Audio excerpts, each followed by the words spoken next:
Kata Nabi SAW, kiamat tidak akan terjadi kecuali pada manusia-manusia yang buruk dan jahat. Di dalam hadis Bukhari yang lain dikatakan, setelah Isa alaihissalam meninggal dunia, manusia mulai kembali lagi berbuat kerusakan sampai akhirnya terbit matahari dari wilayah barat. Selama belum terbit matahari dari wilayah barat ini, taubat masih diterima. Tetapi subhanallah, kiamat tidak akan dirasakan oleh orang yang beriman. Yang merasakan hanya orang-orang yang buruk dan kufur saja. Makanya kata Nabi SAW, sebelum terbit matahari dari barat itu, terakhir sekali, Allah subhanahu wa ta'ala akan meniupkan angin. Yang angin ini akan mengelilingi seluruh muka bumi ini, dan tidak ada jiwa yang beriman terkena angin ini kecuali akan meninggal dunia, wafat semua, seluruh dunia, nggak ada lagi orang beriman yang hidup nanti. Pada saat itu kata Nabi SAW, Allah jadikan kiamat yang besar, dan yang menyaksikan kiamat tersebut adalah orang-orang yang kufur saja. Orang beriman tidak akan melihat itu. Inilah makna daripada sabda Nabi SAW, tidak akan pernah terjadi kiamat kecuali pada orang-orang yang buruk. Pada waktu itu sebagian ulama mempertemukan antara dalil-dalil. Mereka mengatakan bahwasanya pada saat orang-orang beriman itu sudah meninggal semua, akhirnya wilayah Ka'bah pun sudah nggak ada yang kunjungin, mati semua orang beriman. Yang lula lalang di muka bumi ini cuma orang kafir saja, yang kufur kepada Allah SWT, sampai datang satu orang yang mendapat julukan Dzu Suwakatain, seseorang yang memiliki betis yang sangat kecil dari Ethiopia, dari Afrika, orang kafir. Lalu dia datang dan dia merobohkan Ka'bah, Kata Nabi SAW, demi zat yang ubun-ubunku dalam genggamannya, aku sekarang seperti sedang diperlihatkan oleh Allah bagaimana Dzu Suwakatain ini, orang yang berkulit hitam dari Afrika yang badannya kurus dan betisnya saking kecilnya sampai diberikan julukan Dzu Suwakatain, mencabut batu-batu Ka'bah satu persatu sampai habis.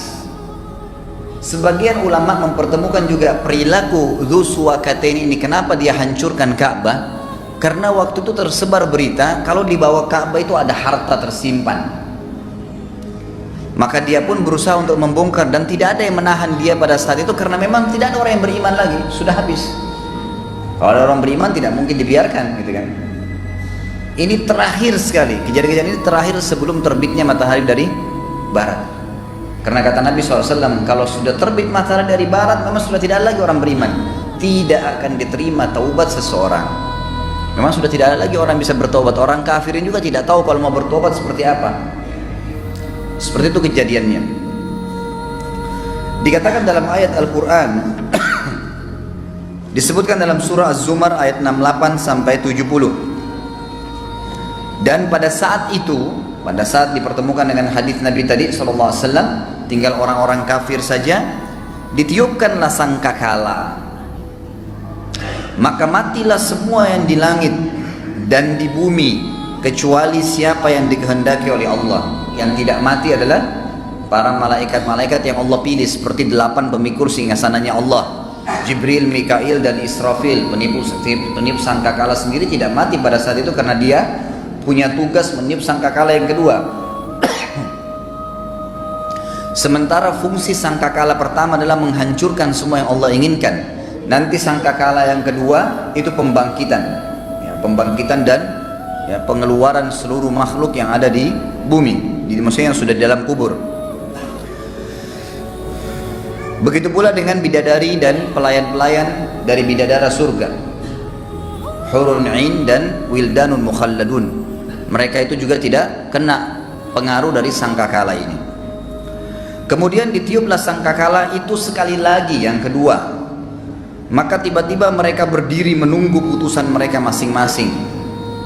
Dan terang benderanglah bumi padang mahsyar dengan cahaya keadilan Rabb-Nya, dan diberikanlah buku perhitungan perbuatan amal masing-masing, dan didatangkanlah para nabi dan saksi-saksi dan diberi keputusan di antara mereka dengan adil, sedang mereka tidak dirugikan, dan disempurnakanlah bagi tiap-tiap jiwa balasan apa yang telah dikerjakannya, dan Dia Allah lebih mengetahui apa yang mereka kerjakan. Ayat ini memberikan kepada kita beberapa poin pelajaran. Yang pertama adalah ada dua tiupan sangkakala. Yang pertama, tiupannya berfungsi untuk menghancurkan semua yang Allah ingin hancurkan, dan semua jiwa yang Allah ingin matikan mati. Di sini ulama mengatakan semua manusia, semua jin, semua hewan, semua tumbuh-tumbuhan hancur. Di langit pun ada kalangan-kalangan malaikat yang kena. Memang Allah musnahkan, tidak ada lagi. Yang tertinggal hanya yang Allah inginkan. Kemudian pelajaran yang kedua, sangkakala yang kedua ada pembangkitan.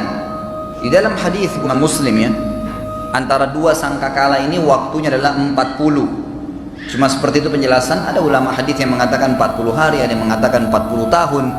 Allahu a'lam, ada yang mengatakan 40 bulan. Intinya dalam hadis ini dikatakan antara dua sangkakala ini, yang satu penghancuran, yang satu pembangkitan adalah 40. Kemudian Allah turunkan hujan yang lebat dari langit, yang kemudian menimpa semua yang ada di muka bumi ini.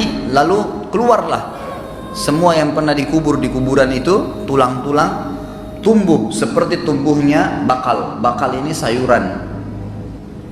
Dalam hadis lain dikatakan termasuk hewan-hewan, karena ada riwayat yang menjelaskan bahwasanya nanti hari kiamat Allah Azza wa Jalla akan menghakimi di mahsyar itu termasuk dua domba. Kenapa mereka saling nanduk?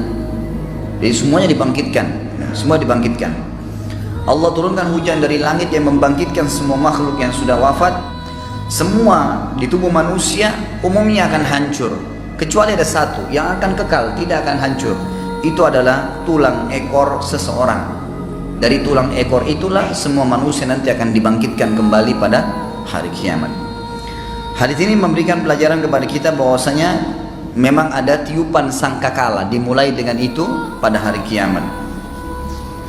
Ayat Al-Quran yang lain menjelaskan surah Al-Haqqah. Al-Haqqah ayat 13-34. Maka ingatlah tak kala sangkakala ditiup sekali tiupan yang pertama.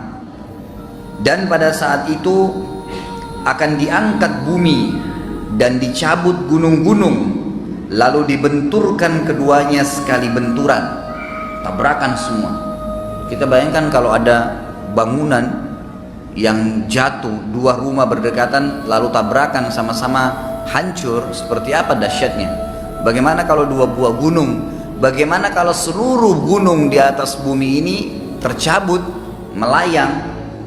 Di bab riwayat disebutkan terbang seperti kapas, lalu ditabrakkan kembali ke bumi dengan satu benturan. Kata para ulama, dengan satu benturan itu maka akan berantakan semuanya. Pada hari itulah, pada saat itulah terjadi kiamat, dan terbelahlah langit pada saat itu. Langit yang kita lihat utuh itu terbelah, karena pada hari itu langit menjadi lemah. Dan pada saat itu malaikat-malaikat yang memang memenuhi langit, mereka semua berada di penjuru-penjuru langit, kelihatan. Sekarang kita nggak bisa lihat malaikat selain ada hijab di mata kita, tidak bisa. Allah memang belum izinkan kita melihatnya, kecuali pada saat kita akan meninggal dunia, kita akan melihat, menyaksikan malaikat maut. Dan itu termasuk fitnah mati yang pertama kali disaksikan oleh manusia. Pada saat itu terbuka langit dan semua malaikat terlihat di langit. Dan juga dikatakan pada hari itu 8 pemikul arsy Rabbmu yang meletakkan di atas kepala mereka juga hadir. Lalu Allah menyambung di ayat 18-nya, tadi sudah ayat 17 ya. Pada hari itu tidak ada sesuatu pun yang tersembunyi bagi Allah Tuhan kalian. Adapun orang-orang yang menerima kitabnya dengan sebelah kanannya, dalam hadis Bukhari yang lain dikatakan buku-buku akan berterbangan seperti kapas yang banyak, lalu kemudian terbang menuju ke setiap orang di antara kalian. Kalau yang mendapat kitabnya dengan tangan kanannya tiba-tiba terbang ke tangan kanannya, maka dia bersyukur kepada Tuhannya. Dan yang menerima dengan tangan kirinya, maka dia akan mengatakan bahwasanya saya belum menerima buku saya, saya tidak tahu apa hisab saya. Lanjutan ayat kata Allah Subhanahu wa taala, orang yang menerima kitab dengan sebelah kanannya dia berkata, ambillah, coba baca kitabku ini. Sesungguhnya aku yakin bahwasanya aku akan menemui hisab diriku dengan mudah karena sudah tangan kanan. Maka orang itu berada dalam kehidupan yang diridhai, dalam surga yang tinggi, di kebun-kebun yang penuh dengan lebat, yang kebun-kebun tersebut dipenuhi dengan buah-buahan yang dekat.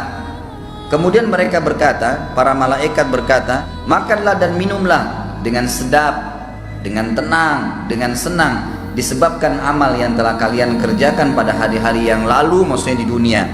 Adapun orang-orang yang diberikan kitab di sebelah kiri tubuhnya atau di tangan kirinya, maka dia berkata, wahai, alangkah baiknya kira tidak diberikan kepadaku kitabku ini. Coba juga aku tidak tahu ya hisabku seperti apa. Coba seandainya kematian yang telah saya lalui di dunia itu sudah menjadi penyelesaian segala sesuatunya. Artinya coba waktu mati ya sudah mati aja, gak usah ada pembangkitan lagi. Dia berharap seperti itu. Sungguh hartaku sekali-kali tidak bermanfaat untukku. Bapak ibu sekalian, rekening kita yang penuh dengan nol yang banyak, mobil kita yang mewah bertumpuk, apartemen kita yang banyak, perhiasan yang banyak ditimpun, semuanya kalau anda tidak persiapkan untuk kebutuhan akhirat, tidak disedekahkan, tidak dibagi kepada orang lain, maka pastikan kalimat ini bisa terucapkan dari seseorang di antara kita pada hari kiamat. Naudzubillah. Nggak ada manfaat hartaku, ngapain dulu saya nggak sedekahin, ngapain saya simpan di rekening, ngapain masjid lagi dibangun saya tidak nyumbang, saya tidak terbitkan, tidak cetak Quran, tidak ikut ini dan tidak ikut itu. Telah hilang semua kekuasaan dariku. Ini Allah sudah bongkar. Pada hari kiamat seperti itu pembangkitan orang-orang yang menerima kitabnya dengan tangan kiri. Ini terjadi pada dua golongan. Orang muslim yang banyak dosanya tidak sempat taubat, harus masuk neraka dulu. Dan juga orang kafir dan munafik yang pasti sudah kekal dalam api neraka. Lalu Allah berfirman kepada para malaikatnya, peganglah dia dan belenggu dia, tangannya ke lehernya, kemudian masukkan dan lemparkan dia, campakkan ke dalam api neraka yang menyala-nyala. Kemudian belitlah dia dengan rantai yang panjangnya 70 hasta. Sesungguhnya sebab itu adalah dulu dia tidak beriman kepada Allah Zat yang Maha Besar, dan juga tidak pernah mendorong atau memberikan makan orang-orang miskin. Orang-orang miskin. Jadi ini jelas bahwasanya kita akan dibangkitkan dengan dua tiupan sangkakala tadi, dan diceritakan secara umum dalam ayat tadi bagaimana pembangkitan di mahsyar. Ini masih ada dua surah yang kita baca secara umum global bagaimana terjadi peniupan sangkakala dan pembangkitan itu sendiri.